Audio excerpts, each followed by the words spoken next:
Hoy es un día en el cual estoy un poco, realmente orando para que el Señor ayude a que se entienda, porque es un poco complicado lo que Jonás nos enseña hoy. Imagínense que el primer título que le puse a la prédica era expiación sustitutiva. Después dije, capaz que hay que encontrar otro título, no sé. Entonces, hoy vamos a ver, hay un par más ahí, ¿vale? Recordemos que estamos en la serie de un Dios de compasión difícil de tragar, ¿no? Para Jonás era muy difícil tragar y entender y aceptar la enorme compasión y amor que tiene Dios por estos ninivitas a quien Él envió a que predicaran. Y hoy vamos a ver, del versículo 11 al 17, que Jonás nos está haciendo señas. ¿Vieron cuando uno va por la calle y ves a alguien así chiquito a la distancia y no se le ha pasado alguna vez que no sé qué, ¿no? Y a veces uno no sabe si no te llega a dar cuenta quién es, no sé si te está saludando, no sé si te está avisando que viene alguien por atrás a robarte, no sabes qué pasa, ¿no? Pero alguien te hace señas, ¿no?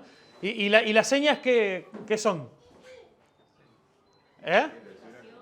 Las señas son señas, ¿no? Lo voy a recomendar para el directorio del diccionario de la Real Academia Española. ¿Cómo, perdón? Ahí va, ademanes. ¿Pero cuál es la intención de una seña? Comunicar algo, excelente, me encanta. Una forma de comunicación. Entonces, cuando yo hago esto, ¿no? Exactamente. Bueno, y hace un tiempo Débora nos estuvo mostrando también Junier, que no me acuerdo, un video sobre esta traducción, que era el libro de Jonás, ¿se acuerdan?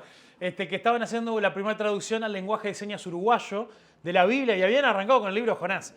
Y yo creo que era porque Jesús habló de la señal de Jonás. Entonces, no sé. En fin, pero hoy vamos a arrancar leyendo en Mateo en realidad, no en Jonás. Estoy cansado. Cuando yo duermo poco y estoy cansado, las posibilidades de que diga pavadas se incrementan. Pero esto lo estudié antes de estar cansado, así que no se preocupen que voy a hacer chistes malos, pero el contenido de la Biblia va a ser decente por lo menos. Mateo 12. En Mateo 12, esto lo vimos en Lucas. Lucas lo expresa un poco diferente, porque en realidad yo creo que la intención de Lucas es mostrarnos otro aspecto de la señal de Jonás. Pero como ya predicamos todo Lucas, pueden ir a YouTube y ven lo que significa ahí. Pero le vienen un montón de estos de religiosos, vienen a enfrentar a Jesús, así como hacían día por medio, ¿no? Y le dicen, Jesús, si vos realmente querés que nosotros creamos en vos, de que vos realmente sos el Hijo de Dios, que vos realmente sos el Mesías, hacenos una señal. Y es medio gracioso porque le vienen a decir esto después que Jesús venía a hacer como 20 milagros, ¿no? Y acá usan esta palabra, señal. Y yo alguna vez expliqué ya la diferencia entre señal y milagro. Exteriormente las dos cosas se ven parecidas porque es algo sobrenatural que pasa, ¿no? La diferencia es que un milagro puede ser simplemente esto, ¿no? Una persona necesitada, oramos, como ha pasado acá, no oramos por alguien y el Señor obra de una manera que la persona se termina sanando. Y eso es un milagro. Cuando Jesús hacía algunos de sus milagros, que no necesariamente todos, pero algunos son llamados señales, es porque claramente pasa un milagro, y a veces es una sanidad de alguien, a veces tenemos el caso de la alimentación de los 5.000, que con 5 panes y 2 peces se pudo alimentar a 5.000 personas. Alguien, creo que fue el jueves en la reunión de hombres, dijo la diferencia. Lo que hizo Jesús fue agregar 3 ceros, una cosa así. No, el Pequi, qué grande el Pequi. Fue buenísimo. Pero ahí Jesús en cada uno de esos milagros no fueron solamente milagros. Él quería dejar claro que él no solamente estaba cubriendo una necesidad, él no solamente estaba solucionándole el almuerzo a la gente, sino que él, con ese milagro él quería señalar algo sobre él mismo. Uno de los casos más obvios es la alimentación de los 5.000, porque después la misma gente lo vuelve a buscar y le dice, che, seguinos dando de comer. Está bueno esto de no tener que ir al almacén, no tener que pagar, y venimos a hacer surtido todos los meses contigo.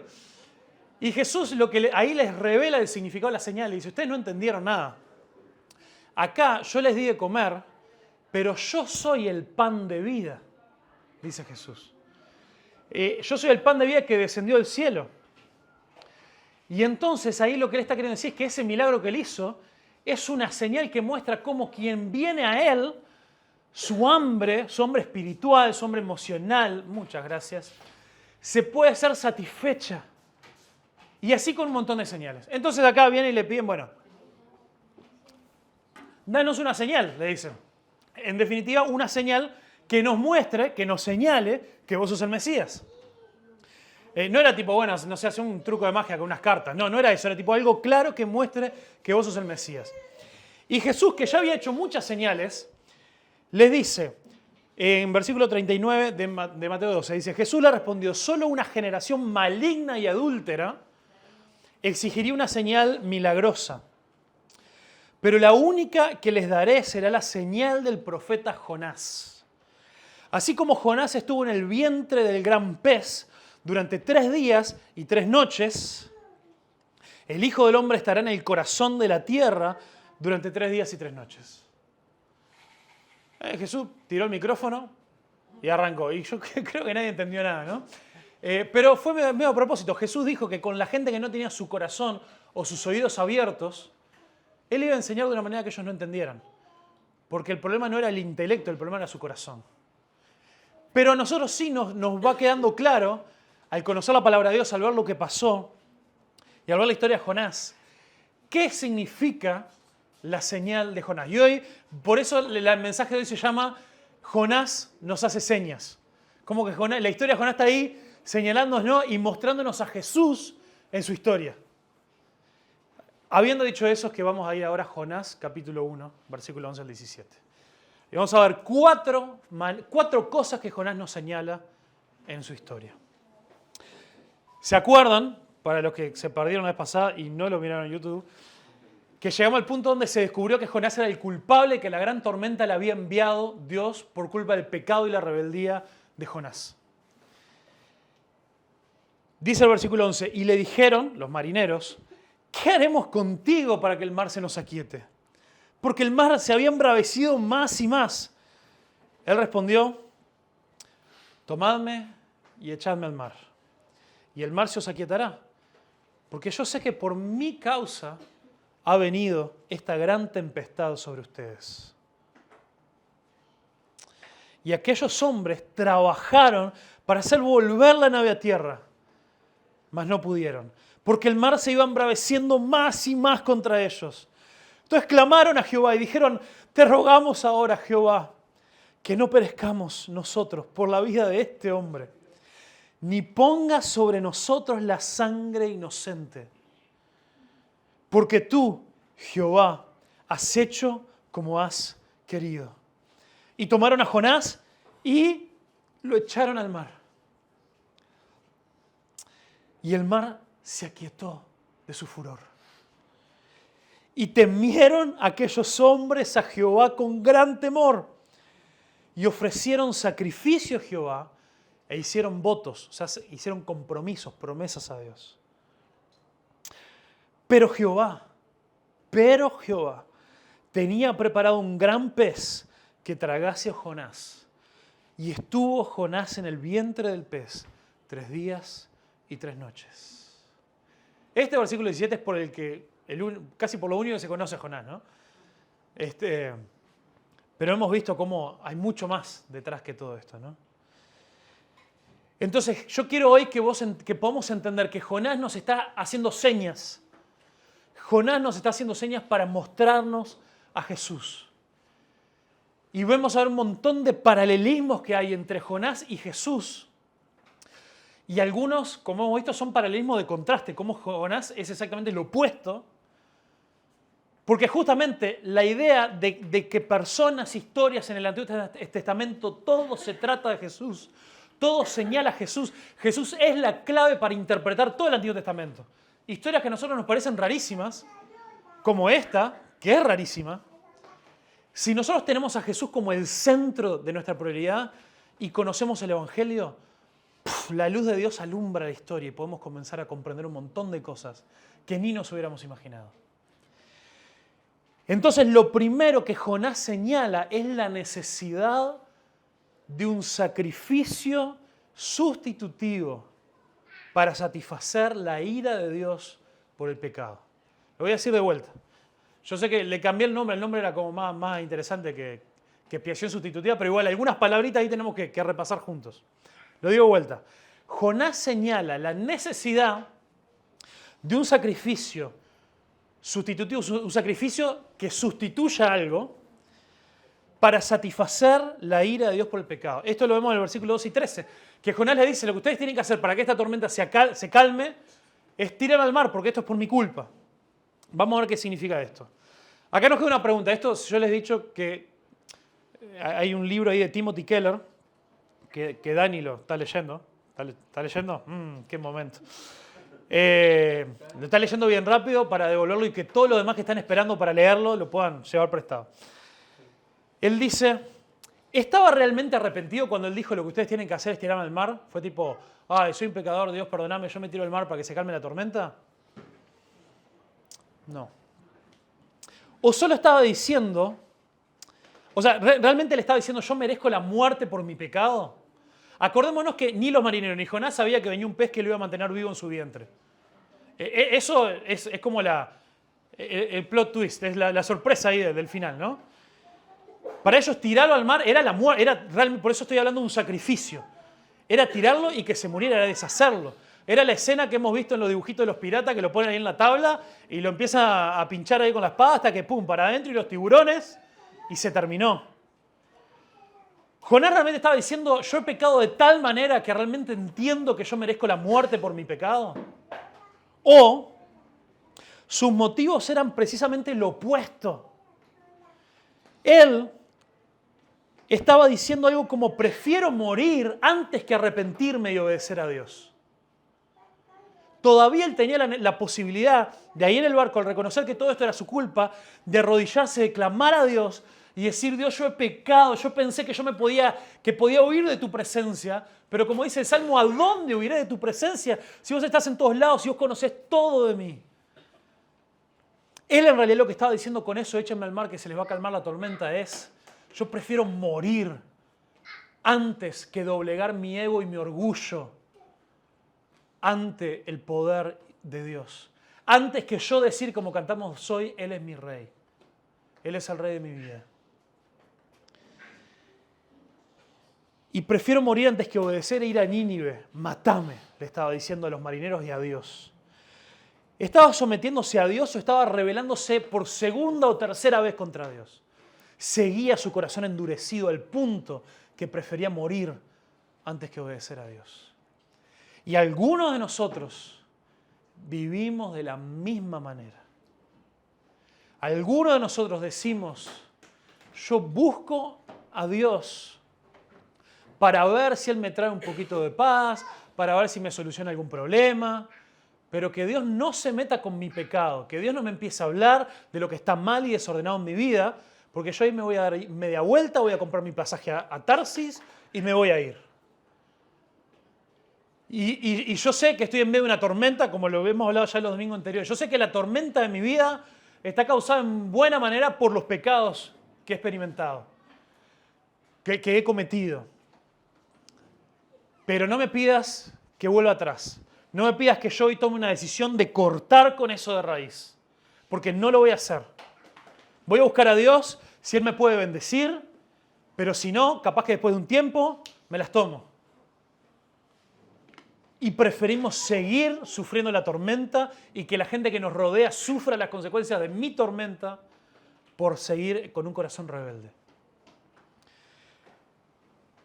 Entonces, por más que... Y después nos dice en el versículo 13, cuando Él les dijo esta solución, no fue que los marineros dijeron, uy, qué macana, vení, ¡pum!, para afuera.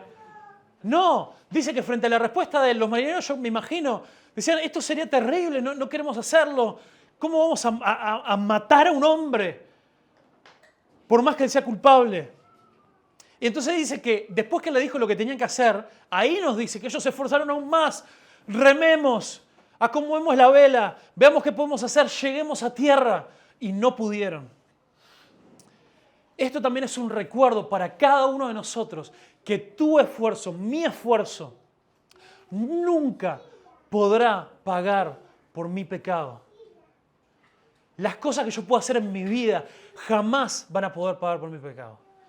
Y eso es lo terrible de la religiosidad. Y esa es la razón por la cual me parte el corazón cuando uno habla con personas y le pregunta, ¿cómo estás vos con Dios? Dice, no, yo bárbaro. Si yo soy una persona buena, yo nunca le hice mal a nadie, yo soy una persona esforzada, yo soy una persona trabajadora. Dios qué me va a poder decir.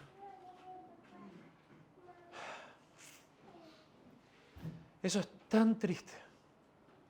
Eso es una ceguera quizá mayor que la del peor de los asesinos y el peor de los violadores. Porque aquel que llegó a ser confrontado con su propia maldad, quizá está más cerca de llegar a ver la necesidad que tiene de Dios.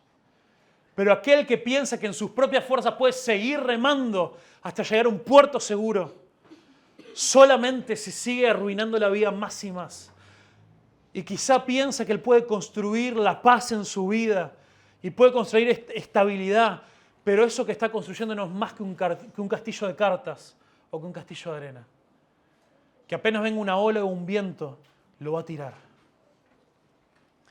Por eso es que tenemos que entender que la religiosidad o el pensar que yo soy buena gente es un pecado terrible, porque no reconoce la realidad de lo separado que estoy de Dios y de cómo yo no me puedo ayudar a mí mismo. Jonás, y en cada uno de estos puntos quiero que empecemos a ver este contraste, esta comparación entre Jonás y Jesús, y por lo tanto cómo Jonás nos señala a Jesús. Jonás se entregó como sacrificio para calmar la tormenta en rebeldía, sin arrepentirse, de manera egoísta, deseando que todo termine. Jesús se entregó como sacrificio por amor a la humanidad, por el gozo que le producía el poder salvar a muchos y que pudo decir en la cruz, consumado es, todo se ha hecho. Cuando Jonás deseaba que todo termine, Jesús pudo decir de verdad, todo se ha consumado, todo lo he hecho, no hay más nada para hacer. Por eso es importante entender que vos no te podés esforzar por tu salvación, no te podés esforzar para ganar un lugar, para caerle bien a Dios, porque Jesús dijo que ya está terminado, lo que Él hizo en la cruz es todo. Lo único que vos y yo tenemos que hacer es arrepentirnos de nuestros pecados, creer en lo que Jesús hizo en la cruz, es lo que me salva. Y la palabra de Dios dice que ahí yo recibo perdón por mis pecados. Y eso es maravilloso. Y me preocupa saber que quizás algunos de ustedes no han realmente entendido esta realidad. Y lo que más deseo es que hoy puedan decir, hoy el Espíritu de Dios hizo un clic en mi mente, en mi corazón, y yo hoy decido seguir a Cristo. Y hoy me arrepiento. Y es necesario, y este es el tema, no entendemos la gravedad de nuestro pecado. No entendemos la gravedad de nuestro pecado. Yo les quiero decir una cosa que incluso en muchas iglesias es medio controversial. Pero desafío a alguien que con la Biblia me muestre lo contrario. Cuando nosotros decimos que Dios nos salva de nuestro pecado, nos salva del infierno, estamos diciendo de una manera, no lo decimos con esas palabras, pero en realidad lo que estamos diciendo, y esta historia también es una prueba, de que Dios, el poder de Cristo en la cruz, nos salva de Dios mismo. Lo que Cristo hizo en la cruz nos salva de la ira de Dios. Cuando nosotros hablamos del infierno, de la consecuencia eterna por nuestro pecado, o sea, esa tormenta que jamás se calmará, la cultura, la forma errónea y poco bíblica que la gente habla del infierno, te hace pensar como que, bueno, yo no quiero nada con Dios, me voy con Satanás y vamos ahí al infierno, vamos, pin, fiesta, vamos arriba. Como si estuviera el reino de Dios y bueno, y Satanás quedó como el rey del infierno y él se encarga de esa parte. La palabra de Dios es clara que el infierno fue preparado para que el que lo inaugure y sea el primero en ser destruido para toda la eternidad, en el infierno sea Satanás. Satanás va a ser el primer cliente del infierno. De eso nos habla en Apocalipsis. Y que ahí va a ser ese lugar de castigo eterno para Satanás y sus seguidores. todos los ángeles, que ahora llamamos demonios porque se rebelaron contra Dios y siguieron a Satanás, y todos aquellos que rechazaron a Jesús. Y yo les quiero decir que esto terrible es buenas noticias. Pero tenemos que entender por qué. Es buenas noticias porque la razón por la cual nosotros seguimos sufriendo y vemos un montón de cosas que nos enojan, que nos frustran, que nos parecen terribles de este mundo, las peores atrocidades que nosotros hemos experimentado, venimos hablando todos estos domingos, que son por culpa de ¿qué? Del pecado. Y el infierno es Dios diciendo, yo estoy teniendo paciencia, estoy teniendo paciencia, estoy teniendo paciencia. Dice la palabra de Dios. No es que Dios retarde su promesa de que Cristo vuelva y de hacer justicia, sino que le está haciendo paciente para que vos y yo nos arrepintamos y empecemos a vivir para Él. Pero llegará un día en que Dios dice, basta con la maldad, basta con el pecado, basta con todo esto. Y el infierno es la promesa de Dios de que Él va a poner un fin a todo esto. La razón por la cual la Biblia nos dice que en el cielo no vamos a tener más tristeza, más llanto ni dolor, eso sería imposible si el infierno no existiera. Un lugar donde Dios eternamente contendría toda la maldad y ninguna maldad ni pecado podría salir de ahí. Entonces, el otro día surgió una conversación ahí interesante sobre el tema de la elección de Dios y eso en el refugio de los hombres. Cada persona que rechaza a Dios está eligiendo el infierno. Y el infierno no es otra cosa que Dios dándole a las personas lo que quieran. Si una persona rechaza a Dios, yo no quiero saber nada con Dios, o yo quiero vivir a mi manera, o incluso algún religioso que diga, yo creo en Dios a mi manera, pero no me someto a lo que dice la Biblia y no quiero vivir como dice Dios. Lo que está diciendo es, para mí me sería detestable una eternidad sin fin teniendo a Dios como mi único rey. Por lo tanto, Dios lo que dice es, ¿se acuerdan que lo leímos hace un tiempo en Romanos 1? Dios lo que hace es entregar a la gente a sus pasiones. Entonces, el infierno es algo espantoso y terrible. Pero es Dios diciéndole a la gente, si vos tanto querés estar lejos de mí y rechazarme, está bien, toma.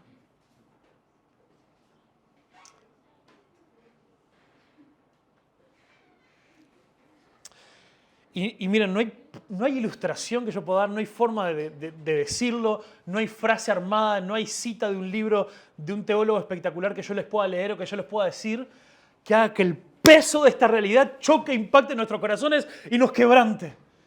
Eso es un trabajo que el Espíritu Santo hace en cada uno de nosotros.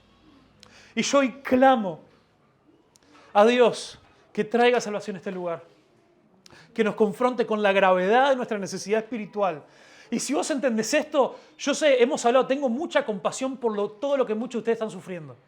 Yo sé que algunos están pasando por situaciones horribles, de salud, familiares, emocionales, de todo. Pero yo lo que quiero al leer la palabra de Dios es que ustedes puedan decir todo lo que estoy sufriendo en esta vida, comparado con esta realidad y con mi necesidad espiritual, no se compara. Y por eso, buscar a Dios tiene que ser mi prioridad número uno. Y si Dios me bendice, si Dios me saca los problemas, será solamente una consecuencia, será solamente una chapa de regalo. Pero yo lo que necesito desesperadamente es que Dios venga a mi vida, que Dios encienda mis luces espirituales y pueda verlo por quien Él es y pueda recibir esa paz interior que sobrepasa todo entendimiento, dice la palabra de Dios, independientemente de mis circunstancias. Así que por eso es importante que no dejemos de predicar, de enseñar del infierno, algo que la mayoría de las iglesias evitan porque es incómodo, porque es raro, porque ¿cómo lo explico? Porque si no la gente no va a entender de que Dios igual es amor. Y yo lo que quiero que entendamos es que el infierno es una de las demostraciones de que Dios es amor. Porque Dios quiere poner un fin a la maldad. Dios quiere poner un fin a toda la destrucción y la muerte que todos venimos experimentando y que se viene experimentando desde que luego de la creación, la humanidad entera y cada persona que ha nacido ha dicho, Dios, yo no te necesito y quiero vivir a mi manera. Entonces, si entendemos que el pecado es así de grave y que Dios es justo, entonces entendemos que para Dios perdonar el pecado, se tiene que pagar la deuda del pecado. El pecado genera una deuda y esa deuda tiene que ser paga. Y a eso, capaz soy yo que estoy, pero creo que ya el frío se nos fue. Y esta deuda tiene que ser paga. Entonces lo que hace Jesús es algo mucho mejor de lo que Jonás nos está señalando. Que Jonás dice, si ustedes me tiran al mar, me sacrifican, la tormenta se va a calmar. Porque la ira de Dios contra mi pecado va a ser satisfecha. Entonces, lo que sucede es que Jonás apenas pudo pagar, entre comillas, pudo sacrificarse por su propio pecado. Pero absolutamente nadie puede pagar de verdad por todo nuestro... Él solamente satisfació la ira de Dios por el pecado de haber rechazado a Dios en ese momento. Pero no por el pecado de su vida ni nada de lo demás. Él seguía y siguió después de que vivió necesitando la misericordia de Dios. Lo tremendo de Jesús, la razón por la que esto nos señala Jesús, es que Jesús se sacrificó siendo inocente, tomando tu lugar y mi lugar. Y por eso es necesario que Jesús fuera Dios mismo hecho hombre. Porque solamente Dios mismo hecho hombre no solamente pudo vivir toda su vida sin pecado, sino que además tenía en su infinidad de esencia el potencial para poder pagar por los pecados de la humanidad. En el caso hipotético de que una persona fuera perfecta y hubiera una persona que no fuera Dios, que hubiera nacido sin pecado y hubiera vivido sin pecado, eso no existe, por las dudas. Como mucho, podría ofrecer su vida por otra persona. Un caso hipotético imposible. Pero como mucho, bueno, hacemos un intercambio. Jesús es el único que tuvo la posibilidad de que su sacrificio, por ser Dios mismo, pudiera pagar por los pecados de la humanidad. Por cada persona que solamente creyendo de que Él pagó por mis pecados y arrepintiéndose, recibe esa gracia de Dios de forma gratuita y para siempre. Entonces, la segunda cosa que Jonás señala es que Dios tiene misericordia de quienes claman a Él. Cuando los marineros se dieron cuenta que ellos en su fuerza no iban a poder solucionar nada, dice que clamaron a Jehová. Clamaron a Jehová. Y esto es increíble, otra de las grandes ironías del libro de Jonás. Los primeros en hablarle a Dios, los primeros en hablarle a Dios con todo lo que viene pasando, fueron estos marineros paganos que no eran del pueblo de Dios, que no conocían nada de Dios. La primera vez que escucharon de Dios fue en ese momento. Y Jonás, en su corazón endurecido, prefería morir antes de hablar con Dios. Habla con Dios de una vez. Clama a Él. Arrepentite, decile, te necesito, me arrepiento de mi pecado, entiendo que es grave la forma en la que he querido vivir a mi manera. Ten misericordia de mí. Y Jonás nos señala que Dios tiene misericordia de quienes claman a Él. Los marineros no querían llegar al punto de entregar a Jonás al mar y se esforzaron de encontrar otra manera. Pero Jesús fue traicionado, fue entregado, fue asesinado por los líderes religiosos y los romanos. Los marineros no querían que se les cuente este pecado. Decían, no ponga sobre nosotros, sobre nuestras manos esta sangre inocente. Y esto también señala a Jesús, porque la sangre de Jonás no era inocente. El punto de todo esto es que Jonás era culpable. Pero esto también nos señala que la sangre inocente de Jesús sí es puesta sobre nuestras manos, pero no en señal de culpa, sino para lavar nuestros pecados. Por eso la palabra de Dios dice que la sangre de Jesús nos limpia de todo pecado. Y Dios tiene misericordia. Dios tiene misericordia si nosotros clamamos a Él. Estos marineros nos demostraron que nuestro esfuerzo no nos va a llevar a ningún lado hasta que nosotros conocemos a Jesús de verdad. La tercera cosa, Jonás señala al sacrificio voluntario de Jesús que calma la tormenta del pecado. Acá también Timothy Keller nos dice, Jesús vino a salvarnos de un peligro mucho más grande que ahogarse. Jesús pudo calmar la tormenta en Galilea. ¿Se acuerdan cuando Jesús también estaba durmiendo y lo despierta y dice, calma, enmudece a la tormenta? Jesús pudo calmar la tormenta en Galilea y salvar a los discípulos, porque eso también fue una señal. Porque posteriormente, en la cruz, Él se arrojaría contra la peor tormenta de la ira de Dios por el pecado de la humanidad y calmaría la tormenta de todo aquel que viene a Él y le busca. Entonces Jonás nos señala que el sacrificio voluntario de Jesús calma las tormentas del pecado, de nuestro pecado. Jonás fue entregado al mar por sus propios pecados sin arrepentirse. Jesús, siendo inocente, se entregó a sí mismo por los pecados de la humanidad. Quienes se entregaron a Jesús nunca lo reconocieron como Mesías. Algunos de ellos ahí luego se fueron convirtiendo, pero la mayoría, ¿no? Tenemos la excepción de ese soldado romano que dijo verdaderamente este era el Hijo de Dios. Pero todos estaban celebrando que habían mandado a asesinar a un hombre inocente. Sin embargo, los marineros temieron, adoraron y se comprometieron a seguir a Jesús, a Jehová. Perdón. Miren qué tremendo ahí en el versículo 16. Y temieron aquellos hombres a Jehová. ¿Vieron el contraste? Jonás, ¿cómo se presentó cuando preguntaron quién sos? Yo soy hebreo y ¿qué hago? Temo a Dios. La mentira e hipocresía más grande. Estos hombres que acaban de conocer de Jehová hacía 5 minutos, a través de un profeta que no predicó, que no se arrepintió, llegaron a creer, llegaron a arrepentirse, llegaron a comprometer. ¿Saben cómo yo sé que se comprometieron y que esto no fue una cosa del momento?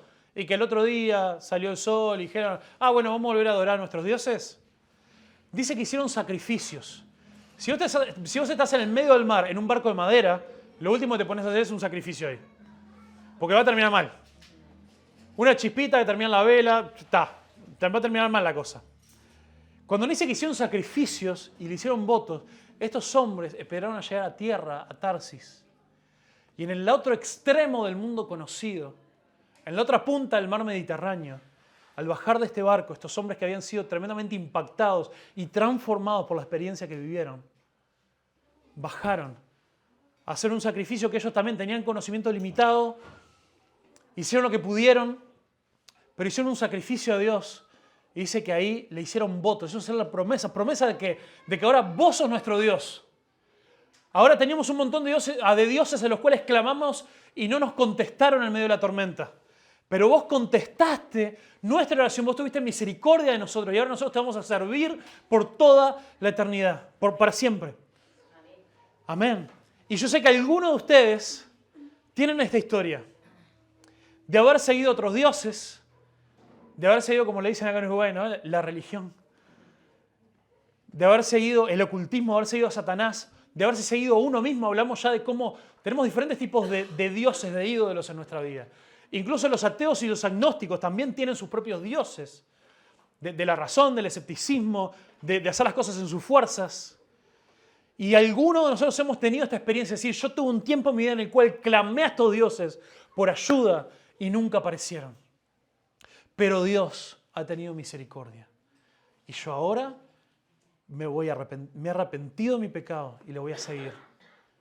Y a partir de ahora mi vida va a ser un sacrificio vivo, como nos dice la Biblia.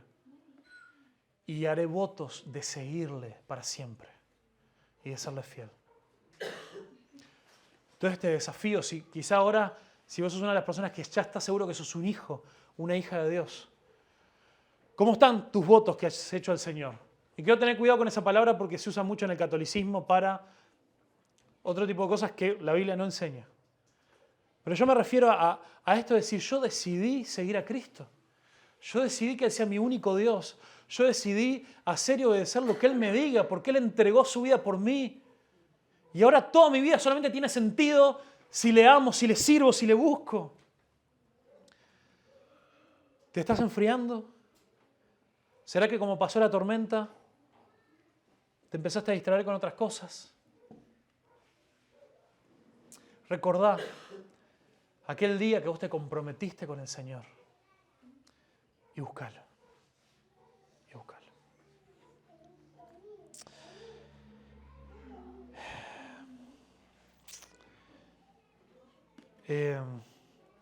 Y miren qué tremendo.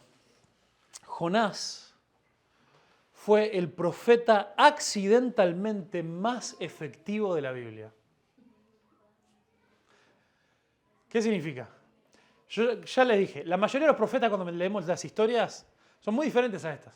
Porque son personas fieles a Dios, que quieren obedecerlo, que van, que predican, pero por predicar los mandan presos, como la iglesia perseguida que hablamos hoy, los lastimaban, los laceraban, los ignoraban, se burlaban de ellos. Y pocas veces tuvieron respuesta, pocas veces pudieron presenciar un avivamiento, como le llamamos hoy en día, ¿no? Jonás, esto tremendo de Dios, ¿no? Tipo más rebelde, hasta este momento, ya vamos a ver lo que pasa con los ninivitas, hasta este momento no se arrepintió y no predicó, y todo lo que lo rodeaban se convierten. Es de locos. Es de locos esto. Ahora, menciono esto para hacer un paréntesis. Hemos hablado ahora, hasta que acomodamos acá, no tenemos los carteles colgados, pero el primer valor nuestro es, valoramos la palabra de Dios sobre nuestras opiniones. Esto es un paréntesis. Nosotros estamos acostumbrados a aquellos que vienen de contexto de iglesia, de fe, de todo lo demás. Nosotros tendemos a evaluar si una persona, si un líder, si un pastor, si, etcétera, etcétera, es un hombre de Dios, si esto tiene el respaldo de Dios, ¿por qué? Por lo que se ve, ¿no? No sabes, fue una campaña de milagro y pasó esto, aquello, lo otro. Fuimos a no sé cuánto, mirá lo grande de la iglesia, mirá esto, aquello, lo otro, ¿no? Y después, gloria a Dios que pase, ¿no? Pero después vemos que hay líderes o hay iglesias donde se hacen atrocidades que van en contra de la palabra de Dios. Y hay gente, hay ovejas, hijos de Dios, que se bancan un infierno dentro de esas iglesias por decir, pero mirá cómo Dios se mueve. Entonces, tan mal no estarán haciendo las cosas. La medida de si alguien es un hombre o una mujer de Dios, si una iglesia está haciendo las cosas correctas, no es lo que se ve que está pasando, sino importa el carácter, importa ser personas de integridad, importa ser personas que somos humanos y nos equivocamos, pero que nos arrepentimos. Importa realmente que nos sometemos a la palabra de Dios. Y esto, arranqué con ese ejemplo, pero nunca mi intención es tirar palos para afuera. Ya lo he dicho otras veces. Yo quiero que ustedes, los que se empiezan a comprometer con esta iglesia, es su responsabilidad estar atentos a lo que yo predico. Es su responsabilidad empezar a estudiar la Biblia y empezar a tener hambre de Dios, y empezar a conocer, y empezar a hacer preguntas, y empezar a estudiar. Y yo sé que a veces es medio raro hasta que se genera esa cultura y a alguno le da un poco de vergüencita de cosas. Pero si alguna vez no solamente no entienden algo, si no están en desacuerdo con algo que yo digo, vengan, háblenlo. Hasta ahora no le he pegado a nadie. Una vez jugando le pegué medio duro al Ale, pero no estábamos discutiendo, estábamos jugando. Y eso es un ejercicio, porque yo hoy les puedo decir, delante de Dios, estoy esforzándome por vivir una vida de integridad, estoy esforzándome por estudiar la palabra de Dios. Y yo le ruego a Dios que Él me guarde y me proteja y que yo siga así por el resto de mi vida. Pero el día de mañana, si yo, hablando en uruguayo, piro colores, o yo no estoy viendo a otra persona como pastor, y piro colores, que puede pasar todos los días. Quiero que ustedes, iglesia, estén alertas. Una vez hablando de esto, yo les enseñé la palabra congregacionalismo, que significa que la autoridad final en este tipo de cosas la tiene la iglesia, no el pastor. Por eso también es importante la membresía, pero ya el paréntesis está siendo muy largo. Entonces ustedes tienen que estar alertas. Ustedes jamás sean pastor dependiente en lo que yo voy a pensar o en lo que yo voy a estudiar o entender de la Biblia. Tengan hambre de Dios, empiecen a devorar la Biblia, empiecen a hacer preguntas. Para mí no habría nada más lindo de que ustedes me bombardeen con mensajes durante la semana para decir, mira, leí esto, no lo entiendo, o leí esto y me pareció diferente a lo que vos dijiste tal día, conversemos. creemos esa cultura, pero para eso tengamos hambre de Dios y entendamos que a Dios le importa que, como dijo Gabriel hoy, le adoremos en espíritu, pero también en verdad, que nos importe la verdad de Dios y nos importe tener una vida de integridad. Y por último, Jonás señala a la resurrección de Jesús, quien venció las aguas del caos y al tercer día volvió a la vida, trayendo la paz en la tormenta. Lo leo de nuevo. Jonás señala la resurrección de Jesús, quien venció las aguas del caos y al tercer día volvió a la vida, trayendo paz a la tormenta. Versículo 17 dice, pero Jehová. Una vez hice una prédica que justo la prediqué allá en Emanuel, estaba Lourdes y Antonio, que la prédica se llamaba Pero Dios, o los peros de Dios creo que era, ¿no? Los peros de Dios. Porque también es en Colosenses que nos dice, ustedes estaban muertos en sus delitos y pecados, rebeldes de Dios, eran enemigos de Dios. Pero Dios, quien es rico en misericordia, les dio vida cuando los resucitó juntamente con Cristo. Pero Dios, cuando Jonás y los marineros pensaron que este era el fin de Jonás, que esto había sido un sacrificio y Jonás había terminado. Pero Dios tenía un gran pez preparado. En esto de que solamente conocemos esta parte del libro de Jonás, muchos pensamos que el pez era como el castigo de Dios. El pez era la salvación de Dios para Jonás. Que aún él estando muerto en sus delitos y pecados, él estando rebelde, él sin haberse arrepentido, Dios dijo, yo igual voy a tener misericordia de vos. Y podrías ahogarte acá. Pero hacer un milagro de la ciencia, de la vida, de todo, para que vos, de alguna manera, no sé, algún gran pez que, no nos dice que sería una ballena, pero que las ballenas cada tanto salen a la superficie porque son mamíferos y tienen que respirar igual oxígeno, no respiran por el agua, y capaz que de ahí, no sé cómo pasó. De alguna manera Dios, capaz que hizo un milagro que ni necesitaba oxígeno, no me importa cómo fue el milagro. Lo que me importa es que Dios dijo, vos sos rebelde, vos no querés saber nada conmigo, vos preferís morir o obedecerme, pero yo voy a tener misericordia contigo. Y esa es la realidad para cada una de nuestras vidas. Dios tuvo misericordia con nosotros, porque Dios no está esperando a que vos te arrepientas para morir en la cruz. Jesús ya murió en la cruz. Y aquel que se acerque a Él, que se arrepienta, va a poder recibir gracia para siempre. Recibe perdón por sus pecados. Entonces, este es un Dios Jesús es un Dios que conoce cómo son las tormentas. Porque Él vino al mundo, eso es el significado de la encarnación. Se hizo carne, se hizo hombre. Él vino al mundo y se sumergió en el mayor dolor y sufrimiento por causa de su obra sustitutiva. Nosotros podemos tener vida. ¿Qué significa sustitutiva? Que tomó mi lugar. Yo merecía morir en esa cruz por mis pecados. Así como Jonás merecía morir en el mar ahogado por su rebeldía en contra de Dios.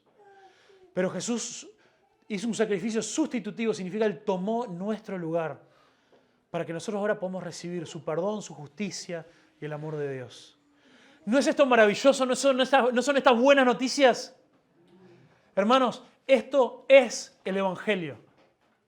Me aterra que yo sé que con la mayoría de los cristianos, acá no nos pasa, no sé qué, no pasa en todo lado, ¿no? Usted sabe. Pero si yo pregunto, ¿qué es el Evangelio? Capaz que a alguno le quedó por ahí, haber escuchado que Evangelio es una palabra griega que significa buena noticia, ¿no? Buena noticia. Y la mayoría se queda por ahí. Yo espero que hoy, con un Jonás que nos hace señas, y que Jesús dijo, yo les vengo, la única señal que les voy a dar es la señal de Jonás. Vamos a entender que esto es el Evangelio. Nosotros de verdad merecíamos morir. Nuestro pecado de verdad es grave por a quien hemos ofendido. Y Dios es tan rico en misericordia y en gracia que Él envió a su Hijo para tomar nuestro lugar. Y Dios, en esa muerte de Jesús, venció a la muerte, al pecado, a Satanás, cuando resucitó de los muertos. Y dijo, esta muerte no me vence. Y ahora a través de Él nosotros también podemos no solamente ser identificados en su muerte, pero también la resurrección, y ahora espiritualmente nos da vida a todo aquel que se arrepiente y cree. Jonás pensó que sería su fin, pero Dios tenía planes de misericordia.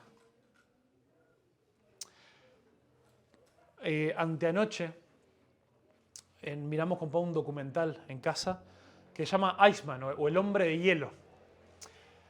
Todos saben lo que es un triatlón, pero eso es como una maratón mucho más compleja donde alguien tiene que nadar 4 kilómetros, andar en bicicleta, creo que son 180 kilómetros, y después correr una maratón de 42 kilómetros. Todo de una, ¿no? Cuando alguien hace eso le llaman Ironman. Cosas, nombres, ¿no? Este muchacho empezó a buscar cómo poder batir un récord que nadie había batido antes. Quería hacer algo que todos consideraban imposible. Y averiguó que nunca nadie había hecho un Ironman, este triatlón, en la Antártida. Había una persona que había hecho uno en cada uno de los continentes, menos Antártida. Digo, yo me voy a preparar para hacer eso en Antártida. Y este documental es la gente que lo sigue y todo, hasta en su entrenamiento, hasta que lo hace. Lo van a tener que ver. Impresionante. Imagínense llegar a la Antártida, al Polo Sur, en medio de eso, un montón de condiciones inhóspitas, los agarró una tormenta, no sé cuánto grado bajo cero, un viento que todos se tuvieron que refugiar en una carpa, y cuando terminó una tormenta que duró 24 horas, y cuando terminó tuvieron que desenterrarse de la nieve para salir y seguir corriendo, seguir andando en bicicleta, seguir imagínense la primera vez en su entrenamiento que se tiró al agua congelada. Una persona que ya corría maratones, muy atlética, todo, no duró 30 segundos en agua congelada. Pero él tenía que prepararse para nadar 4 kilómetros en la Antártida. Y de ahí levantarse y agarrar la bici, todo lo demás. Estaba terminando, imagínense el sufrimiento, casi se mueren, pasa de todo. Sobre el final, uno de sus amigos que lo acompañó, creo que el hermano que lo acompañó a la Antártida, él dice algo que no tiene nada que ver con Dios y con la Biblia, pero lo quiero contar para que veamos la comparación, ¿no? Si esto nos impacta. Dice, una persona que se sacrifica voluntariamente para sufrir algo que podría evitar es profundamente inspirador para personas que están en medio de sufrimientos que no eligieron. Y él contaba como toda esta experiencia, mismo el documental, todo, está siendo de inspiración para personas. Dice, una persona que se sacrifica voluntariamente para sufrir algo que podría evitar es de profunda inspiración para personas que están en medio de sufrimientos que no eligieron. Si esto nos dice, qué tremendo, ¿no? Jesús es mucho más que una inspiración. Él es ejemplo, Él es inspiración, Él es todo. Pero Él es la vida. Su sacrificio nos trajo vida. Y yo hoy quiero pedirte que podamos elevar una oración a Dios. Y donde sea que estés,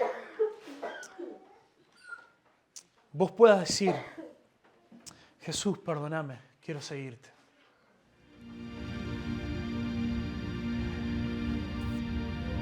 Si vos nunca has tenido un momento todavía donde capaz que te hablaron de Dios, pero nunca entendiste que esto es el Evangelio, renunciar a tu vida porque la vida que Dios tiene para vos es mucho mejor y porque Él ya lo ha dado todo por vos. Este es el momento, este es día de salvación. Sí, quiero que puedas orar conmigo y en tu corazón, pero con toda tu fe, con toda tu confianza en Dios. Dios, reconozco que soy un pecador. Reconozco que te necesito. Reconozco que con mis fuerzas no puedo pagar por mi pecado. Y creo que Jesús murió para tomar mi lugar. Vení a mi vida. Dame una nueva vida espiritual. Quiero vivir para ti.